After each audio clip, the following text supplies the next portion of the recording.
Hello, this is Claudia Patino, and you're listening to Volume Up by the Tees. Clearly, I'm not your usual host, but I am so excited to guest host a few episodes for a very special reason. First, I would love to introduce myself. I am a proud Latina born and raised in Texas with a deep passion for all things beauty. Since graduating from Ogle School this past year, I plan to go out as an independent stylist. However, I believe that you never stop learning. I dove headfirst into a chain salon, learning how to cut hair, practice on my speed, and getting real world experience in the beauty industry before heading out on my own. Now I work independently, focusing on wedding hair and makeup. While in school, I competed in the North American Trend Vision Awards, where I proudly became a finalist. This is why I am so excited to announce the Shape Your World Student Competition podcast series. Sebastian Professional, in partnership with ELLE Education, announced their new Sebastian Student Competition. The student competition is for any student currently enrolled in a cosmetology school with two categories, with cut and styling. This is your opportunity to put your name out there and grow your career. This podcast was created to support and encourage students who are still thinking about entering the student competition, but need that extra push to step outside their comfort zone. I'll be interviewing Omar Antonio, Anthony Cole, and Morel Kogan, and sharing their behind-the-scenes insights on competition, tips on building strong competition looks, and honest conversations to help you show up confident, prepared, and ready to win. Thinking about sitting out and passing up on this competition for the North American Trend Vision Awards? Well, please do not. This year, the Sebastian Student Competition is for students only. This is your only opportunity to compete, but don't just take my word for it. Let's dive into this week's episode with Anthony Cole to discuss perfecting the shot with trial runs in photography. Anthony Cole is the newest global ambassador for Sebastian Professional, an artist with a rich history of educating, inspiring, and creating some of Sebastian's most iconic looks. I'm so excited to welcome his dynamic talent and to help students elevate through his education, his trend setting, and the way he pushes boundaries to inspire the world. With over 20 years of experience, Anthony Cole is a world-renowned hairstylist and visionary whose artistry has shaped the global beauty landscape. A native New Yorker, Anthony's work is deeply influenced by the city's dynamic blend of cultures, architect, and art. After completing his education in cosmetology, he pursued advanced training at prestigious institutions, including Vidale, Sassoon, and Jingles International in the United Kingdom. And his career skyrocketed even more when he embraced the innovative Sebastian Professional training. Anthony's artistry has been featured in iconic fashion publications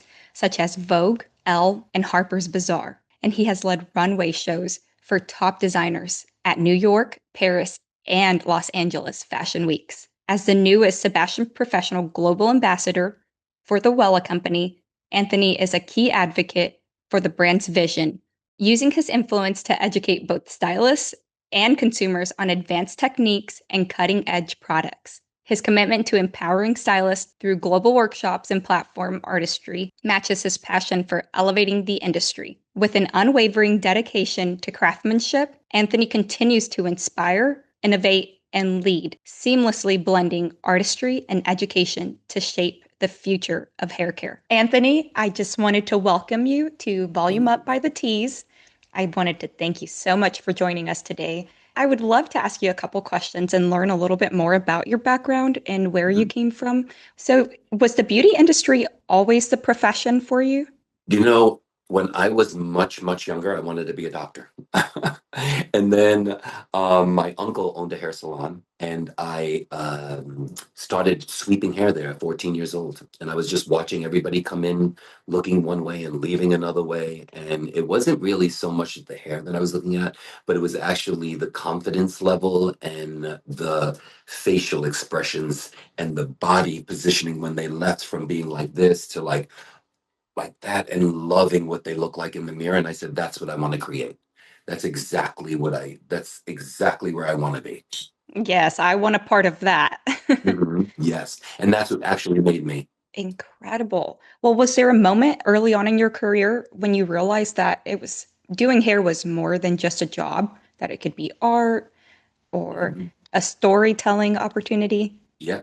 So for me, yes, that's what I really loved. I probably I didn't learn that until much later on in my career, because I was so like when I first came in, I was so focused on salon, getting clients, doing all of that, what I had to do, and I was like, when I really realized it was probably about like I want to say maybe 9 years into my career, and I said, you know what? I'm like literally changing lives right now. I'm literally giving people confidence. I'm at every milestone, like their wedding, their engagement party, their bar mitzvah or bas mitzvah. I'm literally at every milestone in their life, and I'm changing I'm helping them change and feel better about a job or a relationship or whatever that is. So I was very focused on that, and then I realized and said, this is also an art. Like this is like completely, and that's when I got into it. Was more when I started getting into editorial and doing a lot of photo shoots, is when I really realized that wow, this is completely an art. When you have to work with, like, so when you're working with a client, you're working with the client and the client tells you what they want, right? Art director, they're going to tell you what you want. So it's kind of like the same thing as what you do. But once you start getting up there and people start saying, well, what do you think, right? When you're at a point in your career when they say, well, what do you think about the hair? These are the dresses. And you're looking and you're like, wow, this is an art that I have to look at fabric now. I want to look at outline of the dress. And I want to make sure that when I'm looking at hair, that it's actually complementing the whole entire look. Because when you think about it, maybe hair is 20% of the whole entire look, right? So it needs to blend and not stand out too much or not take away from other things that are around it that actually make it one. That is beautiful. I feel like you're basically a hair doctor, so I'd say you still accomplished what you wanted to do in the first place. But that's Yes. beautiful because you get to remedy the hair, you get to create art out of it. That's just beautiful hearing that. A lot of people don't have that eye. And Mhm. being a stylist means being able to see things beyond just hair when looking at hair. Exactly. So thank you so Exactly. much for sharing that. Yeah. Whenever you first started in the beauty industry, was there something that you didn't know that you wish someone had told you? Yeah. I wish that, so when I first started in the industry, what I wish I was told back then is the amount of freedom that you have to be in any section of the business. Like I always thought, okay, hairdresser, I'm in a salon. There's TV, there's movies, there's so many different parts of hairdressing that you could be in, and I didn't realize that. So I didn't really take that into consideration. Everything just came more on a natural base for me, and I didn't have to make it happen. It kind of like just fell through when I wish that I could sit coming out of hairdressing school and be like, well, what do I want to do? Do I want to do TV? Do I want to do editorial? Do I want to do, like that kind of thing? I wish I would have known that it was such a huge, like even education, even working, if you wanted to be a hairdresser and then go to hairdressing school and then go into corporate. Like I didn't even know any of this stuff. And there was so much that I and I also think, like, getting back to competition, I think that competitions also inspire people to do so much more. And there wasn't that many competitions when I first started, right? And now today there's so many competitions that you're putting your work out there and you're letting people see. And the minute you start putting your work out there, you'll notice that you're going to be a lot more focused on making sure that you're out of the box, that you're not just doing what you normally do, like a regular hairstyle in a sitting behind a chair. So I think that competitions definitely spark to let people know, wait, I can do editorial. Look at that. Look at this photo. This looks great. And it gives people also the confidence to get out there and like really get themselves out of the box. That is such good advice. I feel as a student myself, recently graduated, that was such a good point. I never realized that the limit does not exist when it comes to the beauty industry. You can choose to stay small. You can choose to just rent a chair. You can choose to handle what you're capable of handling. But if you have bigger goals and higher aspirations, there's the opportunity for that as well in this industry. Absolutely. And you didn't think, It, right? Like when you first come out, you don't think that at all, right? Like it's like when I first came out, I didn't think that at all. It's like, wait a minute, there's like, I guess I'm just gonna, I'm gonna go behind a chair. Maybe one day I can like do education or something like that. And that's kind of what I really wanted to do. And education brought me into who I am today. So it's like I go into I taught in a salon yesterday, and they're like, wow, you teach in a salon? And I said, of course I do, because this is where I started. This is where I learned how to do education. This is where I saw other people's work while I was working that inspired me to do something different. So I will never stop that, no matter what. That is so important. I think any student listening needs to remember that because you've made such a wonderful point. What do you think is the most important reason for students to compete, in your opinion? I think the most important thing is to get your work out there. That's number one. Just getting your work out there will help you to focus on yourself, what you actually do. So think about when I first started and I went into a competition, I'm thinking about, all right, who am I? Who do I want to show people who I am? How do I push myself out of the box? And how do I become timeless? So when I'm doing something, I always love to say that I want you to be able to look at this picture 10 years from now and think it's today. And I think that that for me is it helps you to focus. So when you're going into a competition, you're putting your work out there. You have to focus on who you are. You have to focus on making a mood board, and that mood board starts to transform who you are actually, and in more into your art. You go deeper into who you are as an artist, and I feel like you discover so much stuff about yourself when you're in a competition, because then you're looking at other people's work, and then that helps you to also give yourself a signature of your work and who you are.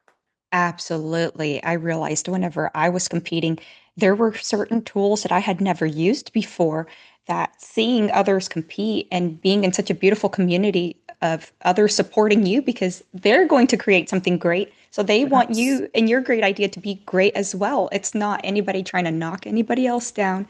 It's everybody uplifting one another. But exactly. that was something so important were these tools. So what would you say is the most important piece for creating a competition worthy look? Mhm. I'm going to say that if you could think about, for me, when I do something like that, I think it's super important to find your own way of getting a look that you're seeing. Or so, for instance, if somebody's doing a wave, right? I want to do that wave, but I want to do it completely, totally different and find a new way and inventing a new way to achieve that look. So, as for instance, it's like I'll take paper towel, turn it into that, turn it into a U, put mousse all over onto the paper towel, wrap the hair in the figure eight, take that paper towel out after it's dried, and now I have this incredible wave, right? So that's I try to always find different ways of creating something that becomes me. That is beautiful. Being able to put your own touch on it because there's I've always heard, excuse my Texan coming out, but there's 100 ways to get to Dallas. Right, You know, exactly. there's That's what I there's say. so many ways to curl the hair, so many ways to prep the hair, so many ways. But until you find a concoction that works for you, that's what's going to elevate you to a better space. And So I here's another thing I will say. Don't if you're going into a competition and you're a hairstylist, don't be afraid of who you are. Don't compare yourself to anyone else. You're you. And that's what the people want to see, you. Because I feel like the biggest thing that I would say is that when you go in, you get scared, you start looking at others, you want to copy other people's work and say, okay, I can copy this and do this. Don't be you. Say, who am I? What am I best at? And now I want to get even better at what I am doing. And then just workshop and try different ways to get there other than the way that you've have done in the past. That's a good point. So, in regards to workshopping and doing all of these things, what is the best way to guarantee that when you create a competition worthy look, that it be exactly what you want? Some students think that they can skip over trial runs, But when it comes to the Sebastian student competition, why do you think it's so important for them to have these trial runs? Yes. So I always say the most important thing about going into a competition is trial run for sure, because what you're going to do is get a mannequin, get the shape that you want, and start taking photos of it with your camera. And then while you're holding it on, hold your camera in front of that. What I do is I'll hold camera in front of the mannequin that I'm working on, and I'll look at silhouette. Okay, hey, if I did this, does it change something? If I move this, what does it do for this? Because the slightest movement can change the whole entire vibe of the photo. So I always like to do a 360 all the way around, and I just keep videoing it. And while I'm videoing it, I'm seeing what the camera is looking at, and I can start to move. And that's your trial run, because through your taking photos of it from all different angles, you're going to start to see, oh, if I changed it here, I can do it there. And you're actually pushing yourself out of the box. That is beautiful. I think that you've done such a great job highlighting why trial runs are a non-negotiable. And I wanted to ask you, how do they help anticipate potential challenges or just things that might come up in the final competition? Right. So just think, I always say to them, just think this, right? You do somebody's hair, it's beautiful to the naked eye. And on the naked eye, because we're seeing 4D, it's like, oh my God, oh, this is so beautiful. You can see all of the movement, you can see all of that. And then all of a sudden you take a picture of it and it's flat, right? And then you say, wow, why doesn't it look like that? It looks so much better in person than it does in the photo, right? So once you start to see that, then you can start to see, how do I move that? Maybe if I just push this hair away and I allow less volume in the back, I'm going to get more of a silhouette in the front, right? So there's so many things that make it critical that you need to look at. And no, silhouette, I'm going to say these are the most important things that I think about: silhouette, pattern, and the strongest thing that I will tell you that you need to know is emphasis. What do I want them to see? What is the first thing that I want them to see when they look at the hair? So that's the emphasis. So, for instance, if you're doing a side bun, right?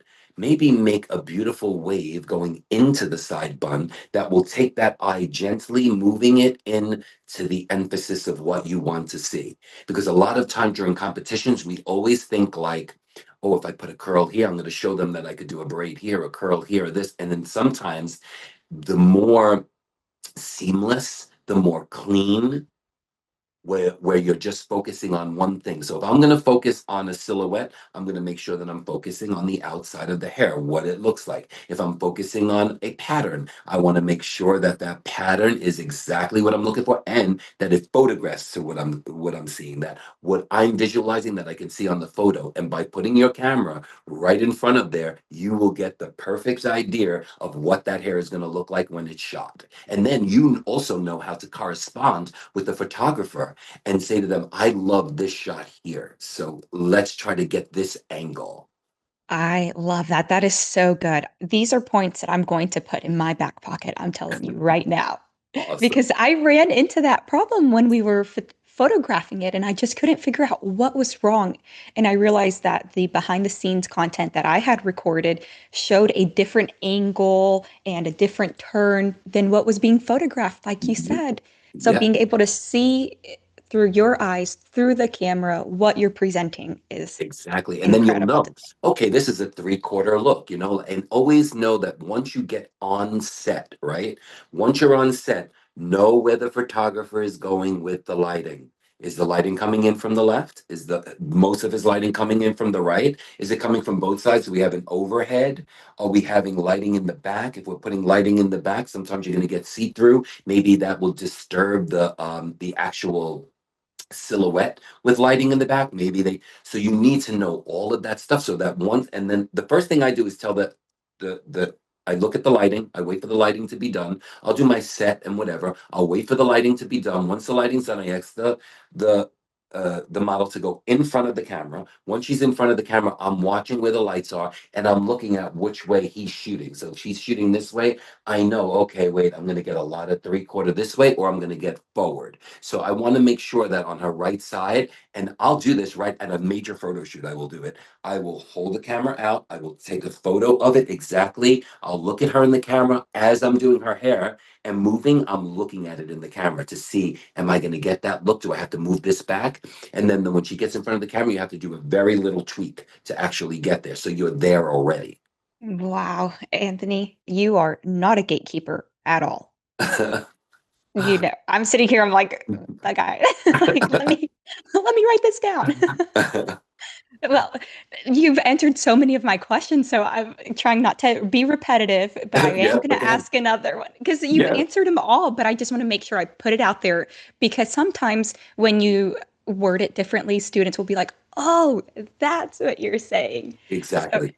what types of issues do trial runs help reveal? Technical, creative, or logistical? Mhm. So trial runs are going to help in every single facet of the entire shoot because once you are looking at your work, you're seeing the angle, where it's coming from, where the lighting is going to be, do I want a 3/4 look, especially so you are the art director when you are in a competition. Right. So basically, you are hiring a photographer. He's going to do your thing. He's going to see where your work is, but you have to display that work. And I feel like make sure that your mood board, you constantly, every day, once you're finished with it, take a glance at it every day and say, is it all over the place? And is it all like where am I? Am I focused on? Because I promise you, if you can focus on one thing, everything else you can build around that one thing. So, like I said, when you're what do you want them to see? Like, what is the most part of it that you want to see? Because you're going to have to build the vision to get to where the emphasis of that hair is when you want to look at it. So it could be, I don't care if it's a side view of a ponytail and you're just making the model move her hair and like move and shake and then stop and get like movement in that ponytail, like that kind of thing. If you want that, get any friend of yours with long hair, put a ponytail, video it like this, do curls in all different ways, see how it's bouncing. Like I went into a photo shoot one time and I didn't realize that they were going to have a trampoline, and it was for an Australian magazine. And this girl had to bounce up and down on a trampoline. So when I first did the look, I said, "Wow!" So I was going to go in and make and do a little back combing and get the hair up. And then I realized when I was there, no, no, no, no, I have to do really soft, beautiful hair. And when she bounces, that's going to be. It was like for a Zach Posen photo shoot. When she bounced, the hair had to be up like that, but it had to look like really natural, like she wasn't bouncing. So it was just like this movement kind of thing. And I would also tell them, do that. Let the hair move. Get somebody, a friend in front of your camera. Get that hair to kind of move around, see where it's going, then and say, is because you can get the most incredible shot by just the movement. And here's another thing that I will tell you also when you're choosing a model, it's super important that the model's face says what you are looking to create. You have to make sure that you're talking about the mood. You have to explain. A lot of times they don't realize when you're in a competition that you don't realize this to talk to you think, okay, it's a model. She's going to be there. You're going to do the shoot. But the model's face is going to tell them everything.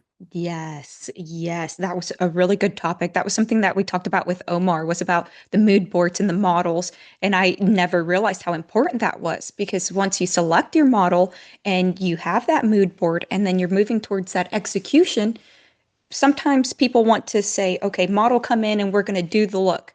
But these trial runs, the opportunity to actually get your hands in the hair is something that you cannot skip at all. Mhm. How many trial runs, how many times doing or practicing your entry look do you think is enough before you say, I'm ready? I would probably say I would try to say that you should at least be doing anywhere up to 5 looks and looking at that and saying what basically fits me and what fits my model, right? So even if I'm doing a runway show, hair show, right?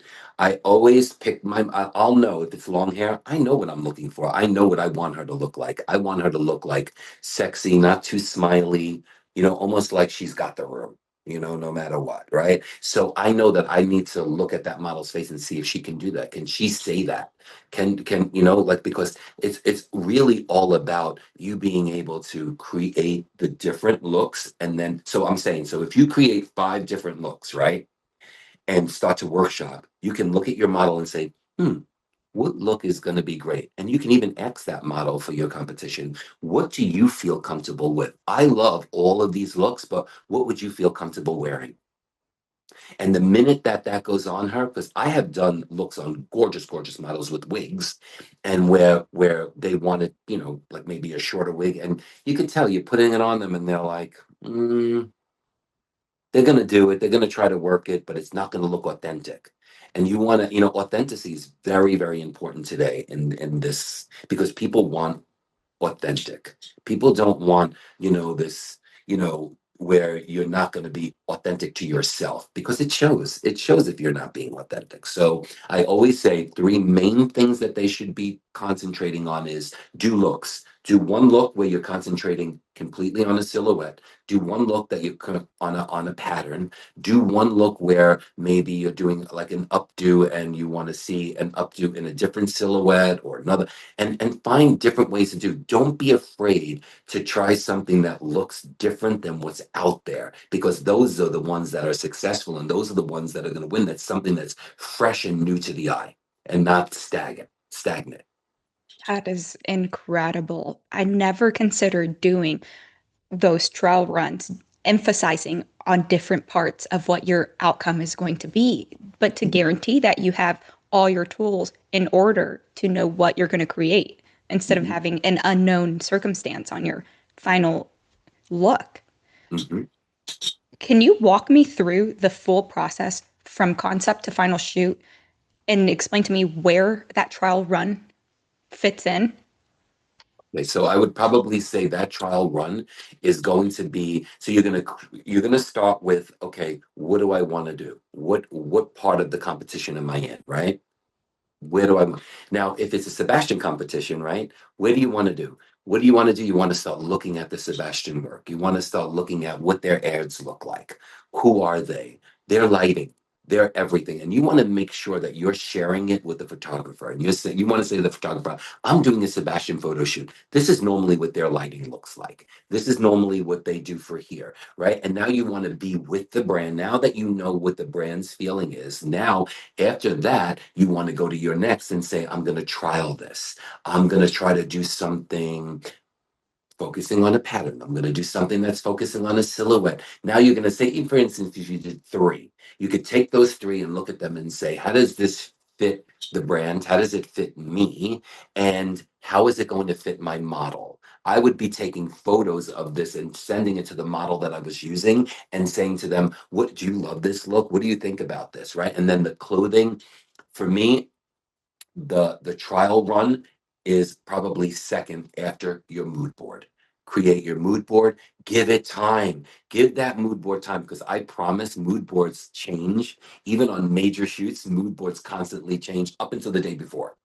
So give yourself a good month to create your mood board. Let yourself look at that mood board, see if you're excited about everything that's going on in that mood board. Now, because the mood board is also going to help you to departmentalize in your brain of what you really want to do, the pattern, the silhouette, the emphasis of what you're looking for. Because now this mood board almost becomes like a um, almost like it's going to answer all your questions like a dictionary. Like, you're going to go to that mood board and say, oh, okay, I did that. Okay. So it's mood board texture, right? And you don't only have to make one mood board. You can make a mood board of texture. You can make a mood board of straight. See what you like. Put it all on the floor. I love to take photos from a magazine or print out photos, and I throw them all over my floor. And I go, okay, and I eliminate and I eliminate and I eliminate until I get this, because this is a great exercise to make your brain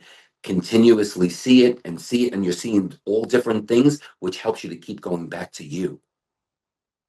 And then once you're you, everything on that floor is everything that you picked out. So now you can take all of those pieces and bring it in and turn it into something that is simplistic, sharp, whether it's avant-garde, whether it is going to be beauty, the image that you're looking at. And then that's how you start to create who you are as a hairdresser.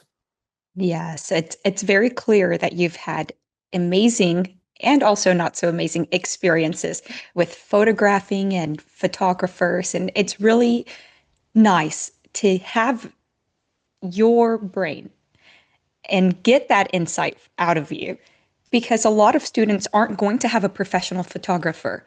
So being able to share that experience is, I feel like, some exclusive content here. And I do want to talk about the photos and capturing those quality, professional quality photos. What are some of the key elements when it comes to a professional quality photo in a competition setting?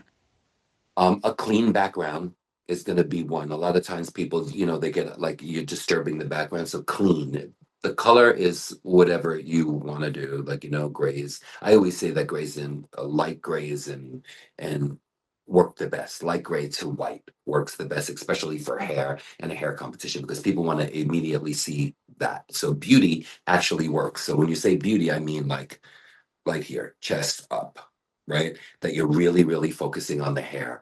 And I would probably say that it's important for your lighting. And if you're doing it yourself, you should definitely be looking at parts of the day that the lighting is the best, even if you're taking your own photo. So, say for instance, it's like, oh wow, 10 o'clock this morning, the way the sun was coming into that room, and I looked at myself. Wow, it was fire. That's the lighting I want to see. Set your photo shoot up for that. Your friend's gonna come over in the morning, and then you're gonna know by 10 o'clock that that sun is there, and then you're gonna make that lighting. So lighting is extremely, extremely important. And again, what on your 3/4 or when you want to start from the front, you can take your photos from there and then you can work your way around to 360. So it's very easy. So, okay, this is going to be my front. When I get to the back, maybe I need a silhouette that's going to come like this that shows it. So you can make it in pieces, so it doesn't have to be all at once. It doesn't have to be like once she's in front of the camera. Oh my God, that's the side like that. You can take the front, stop, go to the next part. Okay, now I'm going to do the side. What do I see for the side? Do I see her like this? And maybe from the back here, I want to see the wave? Or do I want to see the wave from the front here? Or do I want this back and I'm going to make this the part of the hair that they're looking at, right? So it's how you're positioning, and you want to make sure that you're getting all positionings. And then you want to try to make today, everybody asks for videos now. A lot of times in the competitions, they want to see a video. They want to see what you're doing. They want to see the work that you're doing. So know that practice run on the work that you're doing as well. Like, so if you're going to do a technique, practice on that technique with your hands, that it looks really, really cool and fluent while you're doing it. Because a lot of times when we are behind stage,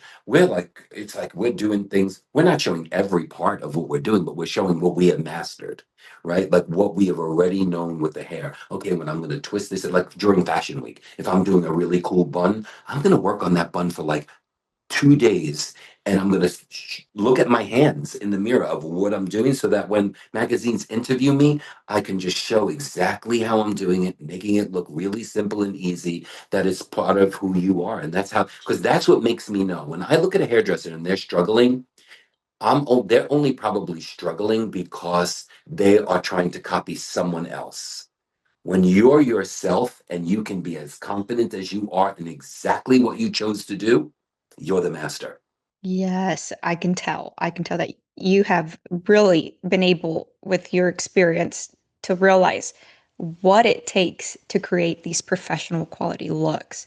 So I wanted to ask you, what is a common mistake that you see students make whenever capturing this So great one photos? of the most common things that I see is a student make a mistake on when they're going into a competition is, again, not making trial runs. A trial run is super important so that you know so your hands, your muscle memory, all of that takes in once you get onto the set. If you don't and you're just standing there and you're like You don't know what the hair is going to look like in front of the camera.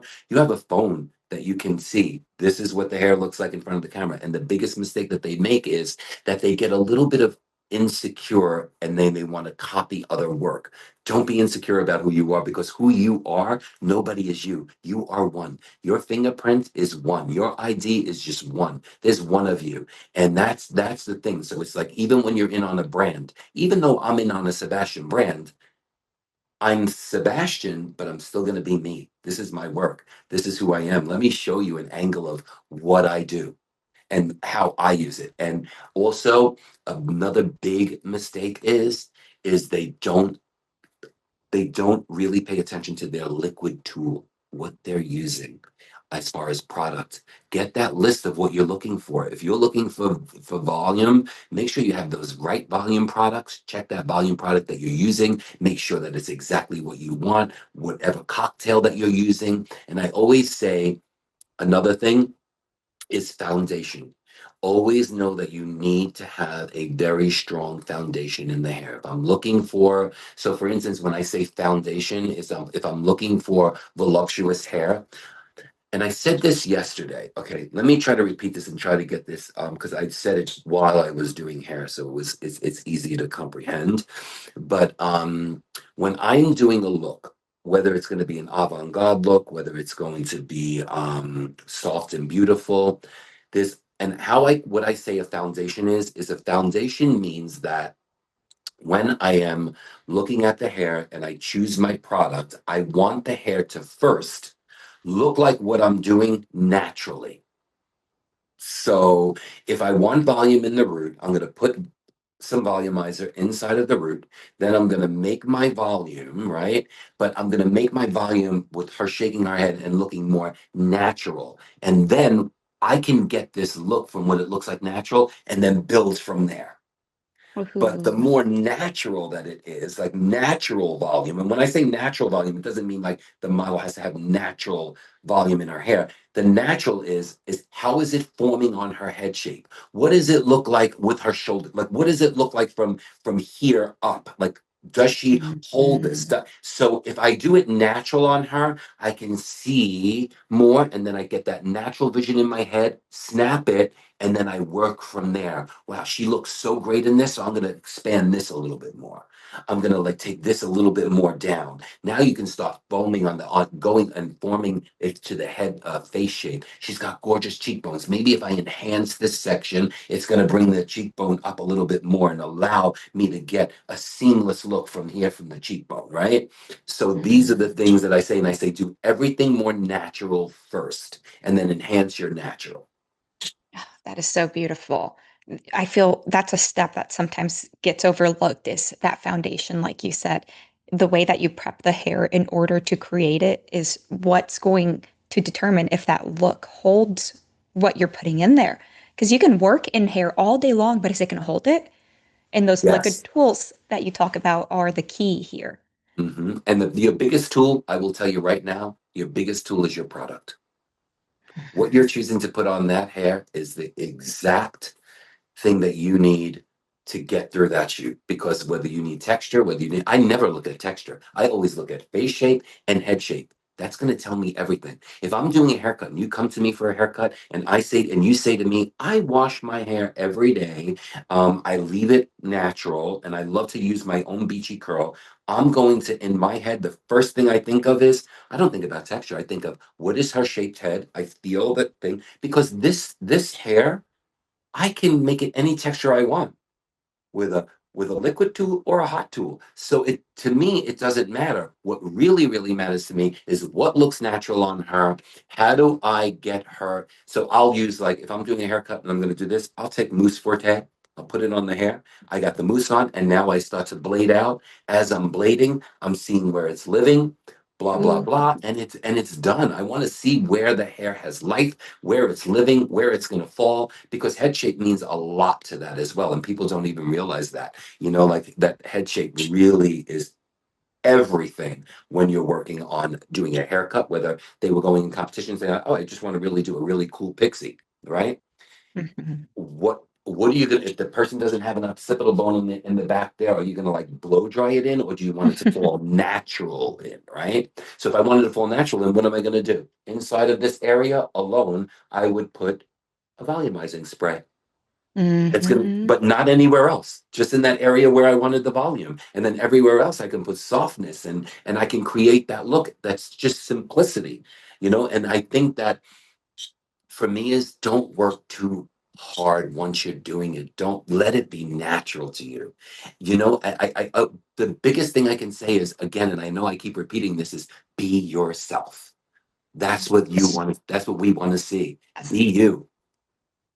That is the most important part. I feel like this competition is an opportunity for students to show themselves. When it comes to the beauty industry, nobody's coming to you for what they see on mainstream media. They Mhm. want your personal touch on what they saw. They came to Exactly. you because they see what you've done. And this competition is for students that don't have that experience yet, but Mhm. have the opportunity to show what they're going to bring out into the world once they're out there on their own.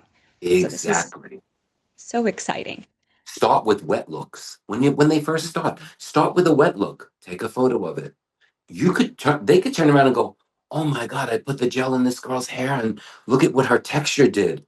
I'm gonna shoot that just like that in black and white and just make it a beautiful wet look. When I'm gonna just Mhm. gel maybe a little around to the face, put some harder gel here, you know, like, and that could be your photo. It doesn't mean that you have to get so elaborate and try to get out of yourself and scare yourself to, you know, to build, build, especially as a student. No, like take the foundational stuff that you're getting in beauty school and apply it to what you're doing today. Am I going to stay on base? What happens if I take this pin curl and I don't stay on base with it and I put it here? Maybe I can use a curl iron and make a pin curl that's like everlasting pin curl that goes all the way down and like show it, like, you know, move it, show what you were doing and how you created that. I think that that is the most I did I was recently did thing with students out east where I live, and they were all working. And the girl that won, her look for me was great, but there was a lot of amazing looks there. But what amazed me was how she got the wave Mhm. that I didn't see anyone do that before. And I was like, wow, that's how she got there. And I thought that that was amazing. And I voted for her for that because I was just like, wow, look at that. And it will look just so amazing how when she put her wave in, you know, hey, we all do waves, right? But the wave, when she put her wave in, and then she, as a student, looked at like, I'm going to go around her eye.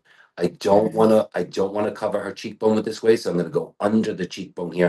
Like, so I watched her, and that to me is art. You're literally drawing on this girl when you look at that deep into someone. And I think that that's, to me, the most important part of the competition is to make sure that you are you. Don't try to copy anyone else. It's only going to fault you up at the end. Be, take what, you know, right now, like if you said to me, I'm in a competition, I'm going to say, okay, what do I do best? That's the first thing I'm going to think of. And now, how do I do better? Yes. Yes, use your own tools and then add more tools and become the greatest person that you can be out here. This is Exactly. wonderful. You have done such a wonderful job helping the students that are still nervous or overstimulated or just can't find that confidence. You Mm, shared amazing tips because, like you said, some students don't have access to a professional photographer. You just spilled all the tea on all the ways to mhm, make it look professional, even if you don't. mhm. Now, I wanted to ask you, what's one final piece of advice that you would tell any student that's still on the fence about entering the competition or just nervous about the competition in general? My advice to any student that is nervous about going into a competition, I would probably say to you, relax, get the nerves off, be you, find out what you do best and do it better. Don't go and copy someone else's work. Just be you. Try to be authentic as you can. And not your first competition, maybe you're not going to win, but your work is out there. Your name is out there. Now you're going to see other people's work. You're going to be able to see what who won the last time? Why? Let me figure out why they won. Let me see how many photos were in that of the finalists, and then that's going to push you for your next competition. So I say, just keep going and going and going. What you think today that you're doing best, photograph it and send it in. It's not going to do you. You're just going, you're entering into a competition. So hey, I didn't win a lot of competitions when I first started. I didn't. But I would still put them on and keep doing it and keep doing it. And that I really feel like it was not only only the competition that grew me, but it was the work that I had to do to get there that made me grow into who I am today as an artist. Yes, you've put in that work. You've built this beautiful, beautiful career of yours. You inspire a lot of us so much with Yeah. all the greatness that you pour out. I feel like we are not deserving of your aura right now, to be honest. Oh, It is, you have just spilled nothing but blessings on us today. So thank you for that. I want I to share think, this one thing with you though, quickly please do. before we end. So I've been in the industry really over 20 years. So it's over 25 years. So I've been like out there doing my thing. And I was just recently in Malta. And when I was in Malta, I had a lot of work. I had to do a lot of I was doing a huge show. Not only did I do a huge show with Shay Dempsey, which is the art director, global art director for Sebastian, but me and him together had to go to LA, put a whole show together, and then fly to Malta, do the show. And at the same time, I was making educational videos and doing all of this. And I was literally exhausted. Like at sometimes you say to yourself, oh God, like, wow, I'm still doing this. Like I'm exhausted, right? And I remember leaving the hotel. And when I left the hotel, I got to the corner and I was going to circle around to my hotel. And there was this guy there with a strong French accent. And he said to me, hey, Anthony. And I said, hi. He said, you mind if you take a picture with me? And I said to him, okay. And this is going into what I talk about when I talk about competition. I was in Paris. Well, he reminded me about my show in Paris. I was in Paris and they live streamed to over 1 million people. I had one model, just one model, and I had to make anywhere from 14 to 20 looks in like a 4 hour stream. And then as I made the looks, the model got up and there was a professional photographer there that shot it right out. And then they plastered it all over the stadium and all over the people at home at their homes. So for me, you know how I had to set up that model to be able to get all of those different looks in there, right? So he stopped me in the street and he said to me, oh my God, would you take a picture? And then he said to me, here in Europe, I became very famous. And it's very funny because Aesthetica magazine just interviewed me and I mentioned your name. And I said to him, oh, really? And I looked at him, I said, really? He said, they asked me what was the most dramatic thing that has made me want to be an editorial stylist. And I said, it was Anthony Cole changing one model into 14 looks on stage, and every look had to be shot. And I was just like so blown away that I was this guy's inspiration because I don't think of myself as that. I just think of myself as an artist that really wants to elevate my industry in any possible way that I can to help. And for me, I really do focus on a lot of kids out of school because they're fresh. Their mind is fresh. They're a sponge, and we offer them so much today. And it makes me smile to see that when I watch these younger kids coming out of school and doing student competitions, and I look at the hair, I go, oh my God, they are so far more advanced than we ever were. And like than I ever was when I was there. So it was little opportunities like that that get me there. And when I think about this and how I relate it to what I was saying is when I did those 14 looks, I had to think about pattern, emphasis, instantly of what I wanted them to see. And I was really scared before that. And right before I got on stage, I said to myself, I am so scared right now. Like I didn't even want to be shaking during it because it was that 18,000 people go through this Paris show. And I was going to be Wow. doing it in front of all these people. And I said, and you know what I said? I took a deep breath and I said, and this is going to be for the students. I took a deep breath when I got on that stage and I knew that I had to do 14 looks. I took a glance in the mirror at myself. I took a deep breath and said, be you. And that's exactly what I did. Show up as yourself and shine. Exactly. I love that. As a matter of fact, this one is not just for our students listening. This is also for me. Where can we find you and your beautiful masterpieces? So I do have an Instagram, and my Instagram is Anthony Cole Sebastian.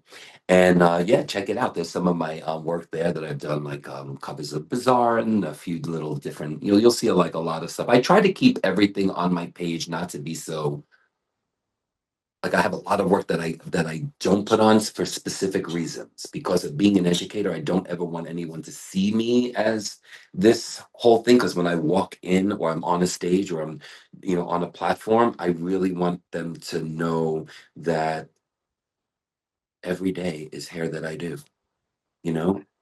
And the art of it is the beauty of like think about a dress on a runway.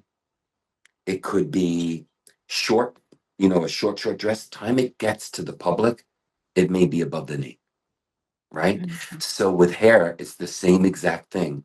Do what you want on a smaller version, and you know that you can always take it bigger.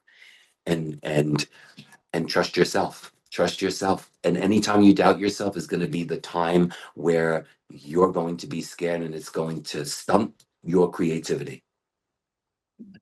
Well, Anthony Cole, you have done an amazing job being so humble with us, so open and sharing. This has helped clear up some of the jitters I didn't even know I had. And I hope that any student listening just soaks in everything that you just poured into us. We're so lucky to have you here.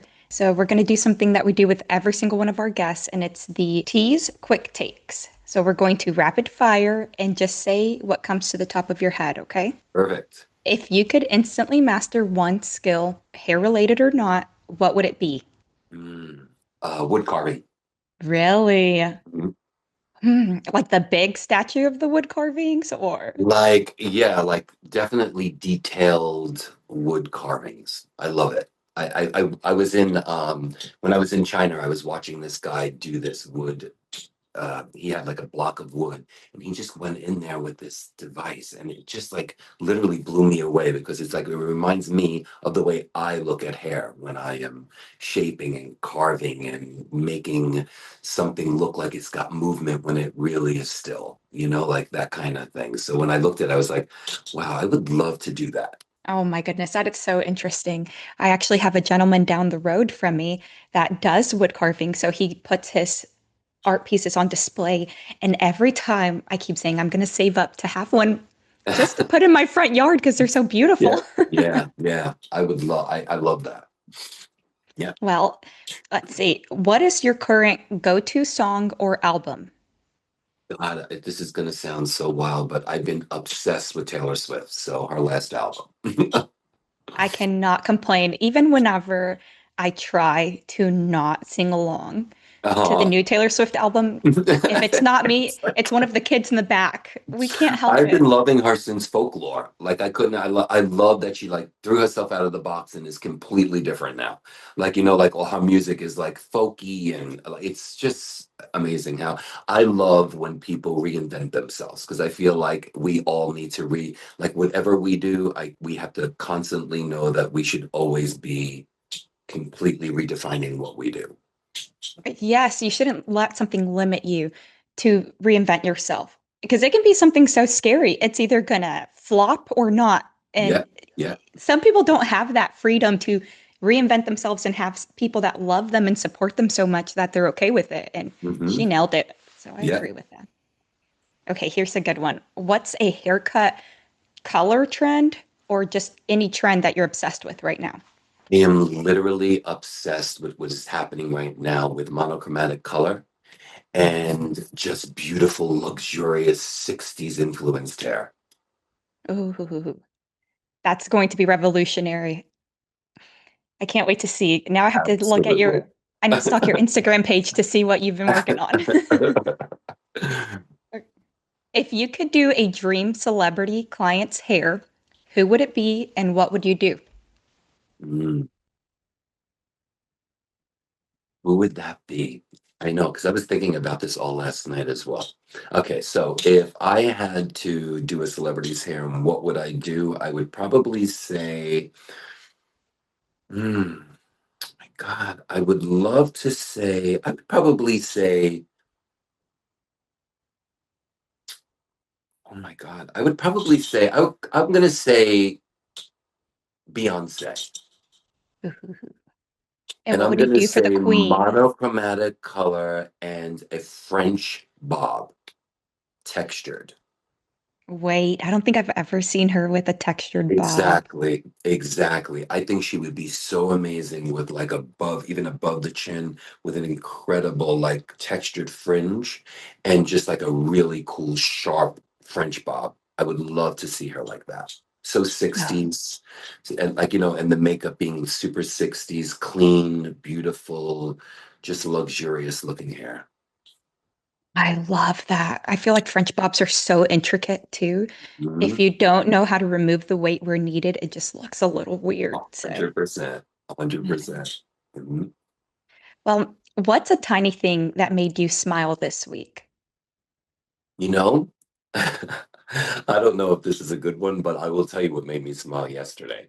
I was sitting on my back porch and I watched this crow by a car, and I saw this crow take it was like an acorn and throw it in the street, and he kept waiting for a car to run over and then finally the car ran over it, and then he went up there and picked up the seed.